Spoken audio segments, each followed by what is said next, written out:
Welcome to Sachs Realty's Tuesday night podcast, where we talk about anything and everything real estate. Each week, we deliver expert information enabling you to make better informed decisions while keeping more money in your pocket. If you're interested in real estate, this is your show. All right, this Tuesday night podcast is dedicated to all my buyers out there. You have been very patiently waiting, wondering when the prices are going to come down. When is it your time to buy? I think you're holding the card, so let's get started. Thank you guys for joining us. We're going to go over everything there is to know about buyers right now. We know you've had a really tough time. We know some of you have thrown your hands in the air and are finished. And stay tuned because we're going to go over all of the current conditions right now for buyers. We've been talking for about 2 months now that a buyer's market is coming, and this home market just has not been sustainable. It has been filled with exuberance. I came out with a video that said buyer's market coming soon, and a lot of people said, no way, house prices will never go down. We're seeing it right now. It's actually happening a lot sooner than what I had even anticipated, and we're going to go over what you should be doing right now if you're interested in buying. But the first thing I want to do is talk about timing, because depending on what your situation is, I still think we're a couple months away from really starting to see more inventory hit the market and then prices really starting to be reduced. According to Realtor.com, very recently, in the last couple of days, I've been looking at most of the major cities and areas throughout the country, and we are now sitting in double-digit price reductions. So where we were even just a couple months ago seeing hardly any, except really distressed properties, we are now starting to see 14%, 17%. I think Phoenix, Arizona is topping the list right now as far as the amount of price reductions. But I think that if you can wait another couple months, it's going to be really important to do so, because not just will you start to see more inventory, but you'll see deeper price reductions. And we're starting to see where sellers are actually concerned. Patience is key here, and we do see the market softening. Sellers are feeling the stress right now. Things are not flying off the market like they used to, and they are wondering what is going on. And a lot of these sellers want to get their home on the market ASAP. We were seeing where a home was put on the market, and within a matter of hours, there were multiple showings and multiple offers, and the sellers were, they were ecstatic, right? They're looking at offers coming in 50, 100,000. I know one situation where sellers were getting an offer of 300,000 over asking price, and just a couple weeks ago it fell through. And, we're starting to see where buyers went from this excitement to, as the market is now unfolding, interest rates are rising. If you're a millennial out there and you're expecting mom and dad to help you out, we're starting to see where mom and dad is looking at the stock market saying, hey, I just lost a couple $100,000 last week, or sometimes more. And they're really starting to feel uncertain as to whether they have enough money for themselves to retire. So we're starting to see all these pullbacks. What we're going to talk about is, what makes a ready buyer? What should you be focusing on as far as, should you buy a house right now in still a very uncertain time? And if you are ready to buy a house, we're going to walk you through some of the things that you should be certain of, some negotiation tactics, really from starting with hiring an agent. I do want to just mention, we do understand that you guys are hearing us from all over. In certain markets, you may not be seeing this as much, but it is a sign of what potentially is coming for the future. So I want you to wait a couple months if you can. If you're in a lease right now and you're paying, even if your lease payment's going up, even if you're in a situation where you even may be able to wait another 6 months, I think it would be a good idea that you just kind of calm down and focus on one thing, and that's saving money. Absolutely. Super important to start really reeling in that cash. There's so much talk about, are we going into a recession? Are we in a recession? All you can do is really focus on your personal finances. Melissa, what are some money-saving tips that you can give our buyers? Some people say it's a boomer mentality to mention not going to Starbucks and taking that money and banking it.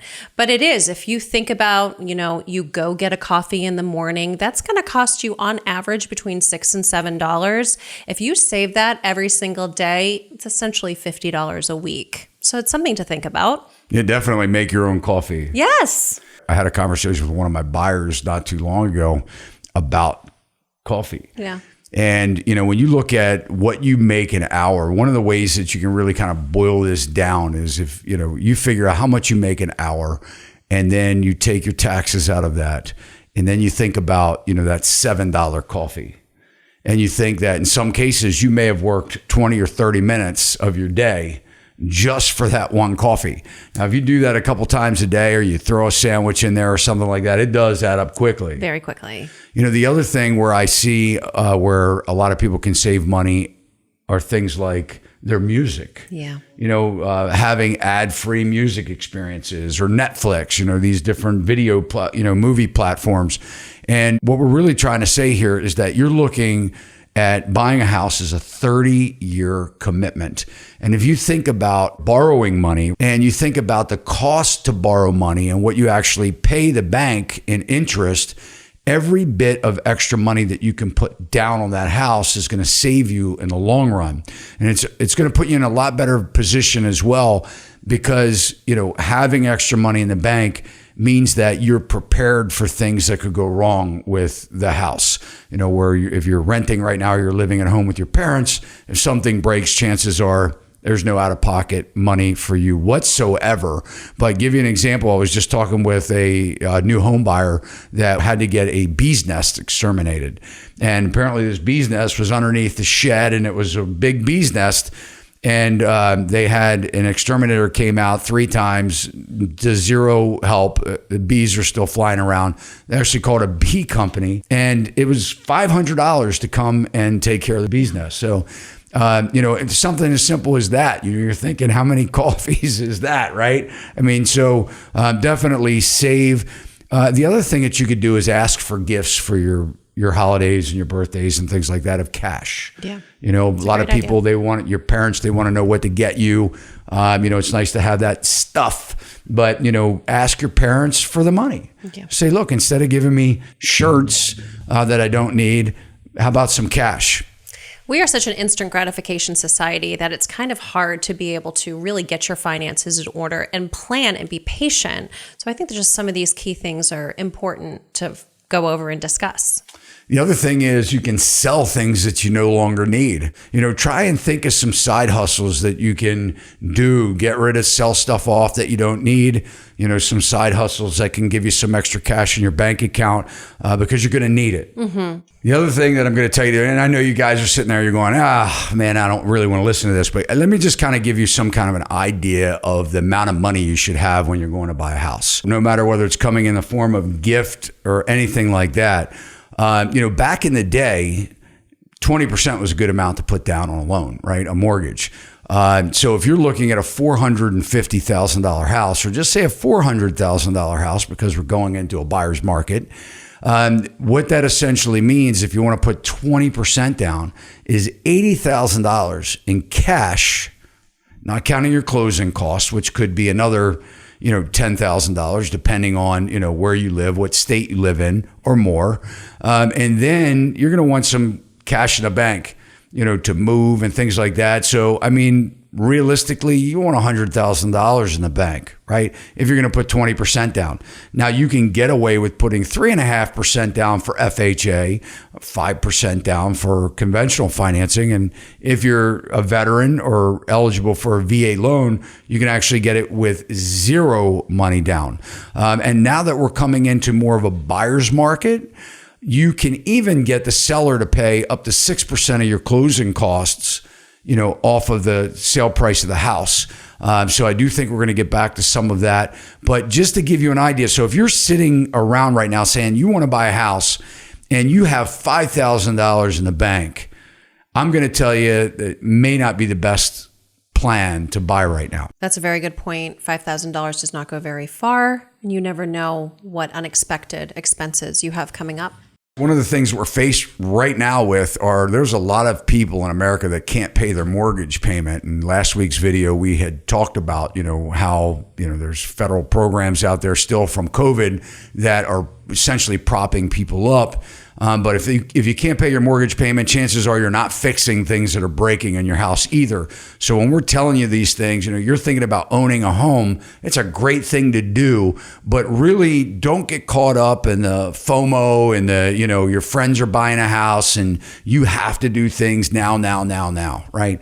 These are things that you can work on through time. Always be an opportunity to buy a house. And real important, another fact is make sure you're buying down those credit card bills. That credit card debt that you have, where you're paying high interest payments, you get paid every 2 weeks or once a month or whatever it is, you can easily stick that grocery bill on your credit card. And, it's amazing how fast that month comes up. Yep. And it's not convenient for you to pay it off, and you pay half. And then you end up getting, $40 or $50 in finance charges. So that starts a pretty vicious cycle. If you have credit card debt out there, look at which one's costing you the most in interest. Stop using them. Mm-hmm. Okay, go to cash. Stop using your credit cards. Remember, you're building credit. You're trying to save money. So stop using those credit cards. Focus on the ones that are the most expensive. Double down on those payments. And also your car. I mean, if you have a car payment, try and get that paid off. Limit the amount of debt that you have that's going out every single month. Don't buy a new car. Yeah. But the credit cards, try to have the mentality that it's an emergency fund. Like if you had something come up that was extremely important and you didn't have the money in the bank, that's kind of where you should be thinking about your credit card. Start having parties at the house instead of going out to the bars. I mean, it's expensive. Yeah. They're going out to eat, all adds up. We're trying to get you to get the bank account fat and prepare you for home ownership. Mm-hmm. All right, so you have your cash all lined up. You have enough money in the bank and you feel really good that you're ready to go look for a house. This is when it's time to interview the agents and figure out who's going to be the best fit for you. And as we're just coming off this hot seller market, now is not the time to hire an inexperienced agent. Ask them their track record. Ask them what they've sold in the neighborhood so you get a really good feel for what they know. Everyone knows an agent. Guys, this is not the best strategy to hire an agent. You don't always want to go with a friend, somebody that because what happens is they don't respect your relationship on a professional level a lot of times. And it's kind of hard for them to cut off that, friendship to really serve you well. The key point here is that, a buyer's agent works for you. They should have your best interest in mind. They should care about your buying experience and whether you're making the right decisions. It's the agent's responsibility to represent you. And what that means, guys, is, when you're interviewing agents, like Melissa said, ask them, in your last 5 sales, what were the list prices? What did your clients offer? What did you present? How did you negotiate that? What other kind of terms were negotiated? Did your clients have inspections? Did they ask for seller help? Did they get into a competitive bid situation? Because you want to find out, what did they recommend for their client, and why?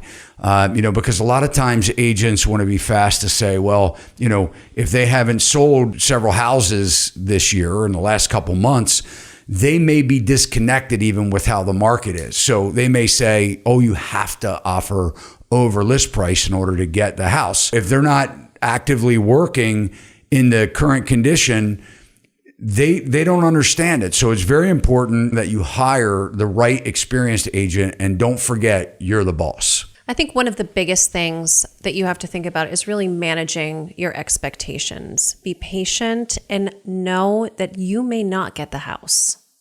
Yeah, don't be impulsive. One of the best ways to sell something for the most amount of money, if you can think about how to get people excited, is an auction, right? If you've ever been to an auction before, if you ever watched it online or watched a real life auction, people get excited. It comes down to people, they don't want to lose. They don't want to get outbid. And sometimes they pay more for that product at the auction than they could have bought it brand new at a store. And, it's not for any other reason that their excitement level got carried away.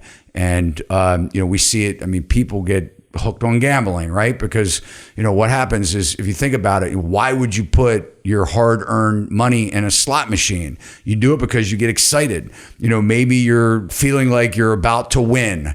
But when you're buying a place to live, this is something you're going to wake up from your excitement, and you don't want to wake up from your excitement when you've paid too much for it and you realize that when you get in the house that everything's wrong for it and it becomes the money pit. We've talked about this before. This is why it's so key in hiring the best agent, because buying a home is an incredibly emotional transaction, and you need to be guided by someone who really knows what's going on. Ask the agent how they feel about home inspections before you hire them.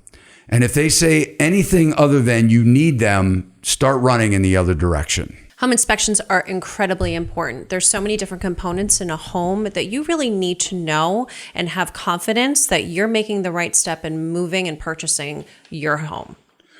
And the purpose of a home inspection isn't necessarily to beat up the seller either. I think it's important, when I have buyers that are asking me, should I get a home inspection? And I'm always saying yes. In fact, I'm going to give you a pamphlet that basically describes why you should get a home inspection, because that's what we do here at Sachs Realty.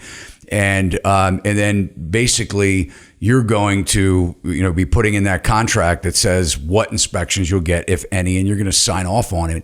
But I always push to have inspections. Now, when the market got hot, we started this popular addendum that basically said that an as-is inspection would be done, completed if your offer was accepted, with the right of the buyer to terminate the contract. In all of this madness that we've experienced over the last several years, there has been this as-is inspection addendum that a lot of agents recommend their buyers fill out. And basically what that means is you get an inspection, and if you don't like the results, you can simply walk away. Well, I particularly don't like that type of inspection process because, why spend the money if you're just going to walk away? I mean, inspections are expensive. I mean, they could be $600 or more for a detached home. And that's only for structural inspection. That has nothing to do with if it needs, water testing, or, if it's a private septic, or whether you're going for mold testing or radon testing, things of that nature. So all these things can add up to be $1,000. At the end of the day, why would you want to walk away after you spent $1,000? I'm a big proponent of the typical standard inspection addendum that we use here, that basically says that if we don't like the results of the inspection, we're going to come back to the seller and negotiate some repairs or some cash back. But the big things that you really want to pay attention to, and guys, I've been a contractor since 1989. So for many of you out there, you could be my kid. I'm old enough to be your parent. But what I'm going to tell you here is that the purpose is not to beat up the seller for, every little thing that's wrong with a 30 or 40 or 80-year-old house, because in most cases, you're buying a very older home that's been lived in. And a lot of times the sellers, they live with these broken things, for years, and they're completely fine with it. But what we really want to do is kind of know what it is that you're buying, and the inspection is going to tell you, hey, this is what you're buying. You're buying a house with these problems, and you can decide at that point, what you can afford and what you can't afford to fix within that given amount of time when things could wear out even more. The big things, obviously, are the heating and air system. This is where, it can really cost a lot of money. And I'll tell you guys, there are home warranties out there. I want you to be very wary of home warranties. A lot of times when it turns into a more of a buyer's market, the sellers will say, hey, I'll give you a 1-year home warranty from a warranty company to not fix the heating and air system, or, to not worry about some of these other things that could break soon. And then a lot of buyers or agents that aren't familiar with them, they'll say, okay, yeah, that sounds real good. I can renew it then after a year. But a lot of these warranty companies have so many reasons why they're not going to replace or warranty these particular, things that break. So you have to be very careful, read the fine print, know that mostly all of them come with deductibles that you have to pay. And a lot of them have limits, things like that. So if that's what you're being offered for repairs, be wary. But the heating and air system is not just important to know when its life expectancy is over, but also the job that it does in heating and cooling. The inspector has these little gizmos that will actually measure the temperature coming out of the vents. Now, what you have to be careful with is if you have one system in a house that's, say, 2,000 square feet or bigger, a lot of times the ductwork in these older homes are inadequate in delivering even heat and cooling to certain parts of the house. You want to be mindful, not just the condition of the HVAC, but where this heating and air, how it travels, and whether it does an adequate job. The other thing that's a big component is your roof system.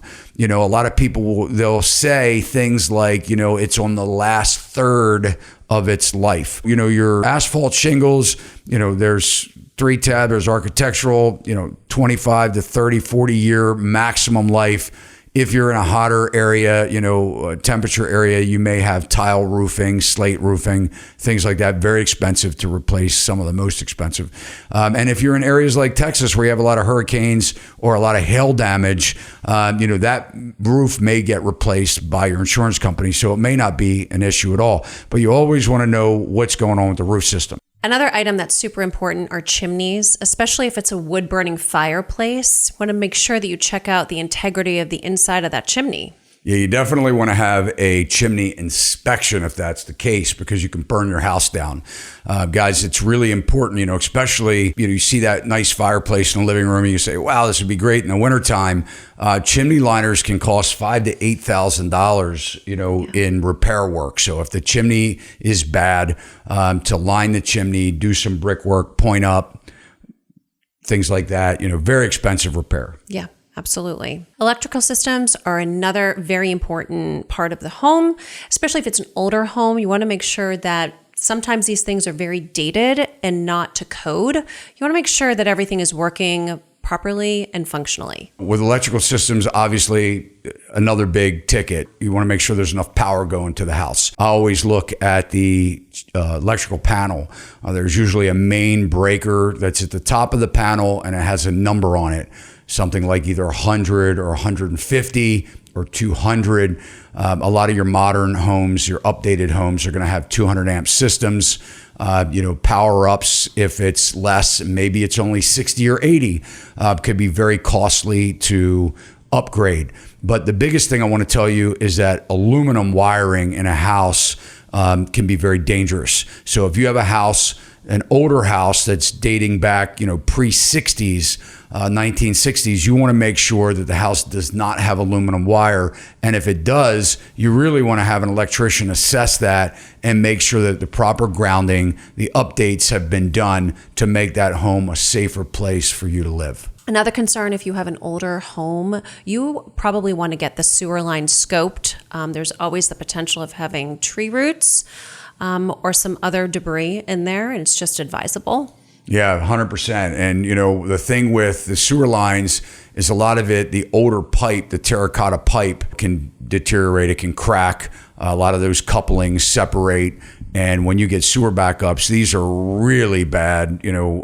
Usually they come in with the lowest point of the house. If there's a basement or some type of laundry tub, that sewer comes back into the home when it's clogged. The big thing with sewer lines is a lot of times they're really deep. It could be 12 foot deep. You need a backhoe. It's a big excavation job. Could be $10,000, $12,000, $15,000. Not counting that if the sewer line, is going underneath sidewalks and landscaping and driveways and things like that, it all gets dug up and needs to be repaired. Radon gas is something we have to deal with here in Maryland, and I'm sure other states do as well. But the radon gas buildup primarily happens in the basement and can be very toxic. With Radon, it's mostly a basement item. If you live in a state where basements are prevalent, the importance here is that 0.04 picocuries is how they determine here in Maryland whether it's a safe level or not. Actually, they say that there is zero safe level of radon gas. It's equivalent to being a cigarette smoker. And what happens is when it's over 0.04, we ask for mitigation, the sellers to put in some type of system where actually it's a fan venting system to kind of pull that gas out of the air. Certainly with people working at home and schooling at home a lot through the pandemic, we're spending a lot more time in our houses than we ever have. And it is a safety issue that you should be concerned with if you have a basement, or especially if you're moving into an area that is known for high radon. And if you're looking at buying a house in a more rural area where they don't have public water and sewer, chances are you're going to have well water and a private septic system. These are also very costly if they don't meet the minimum requirements. And you want to make sure that you have each one of these things inspected. The way that they would check for a well to make sure that you're getting enough water to be adequate for your home would be to have a yield test. That's where they come out and they actually run the well and they count how many gallons per minute that you get. And a lot of places is different throughout the country, but like here locally in Maryland, we have like a 1 gallon per minute is like a minimum that we're looking for a single family home. When you get into doing your private septic inspections, they're going to check the tank. They're going to see how old the tank is. They're going to check the drain fields and things like that. If you have to replace a septic system, it could cost you an upwards of $20,000 when you're replacing drain fields too. Mm-hmm. And I think an average septic system, and we have videos on this as well, but the average septic system is going to last somewhere around 30 to 40 years. And I'll mention one other thing because guys, in the real estate business, water is everything. If you don't have water on a property, especially for a home site, you don't have any value in your land. So a lot of people, if they have wells that are inadequate or failing, those aquifers are drying up and you don't have enough yield, it also gets very expensive when you start drilling holes in the ground, sometimes going down 400, 500, 800 feet in some cases to find water. It's kind of like you keep paying until you find it. And then if you don't find it, you could be in real big trouble with your land being worth nothing if you can't find water. There's been a boom on remodeling, rehabbing, flipping homes, and something to be very careful of when you are a buyer and you're walking in and you get the first glance, the home looks beautiful.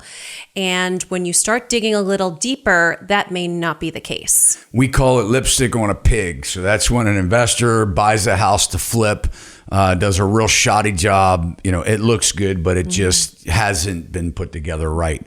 And things start falling apart quickly. If this is you guys and you're looking at a renovated property, a rehab property, you really want to make sure that your inspector is thorough and that you're checking everything out.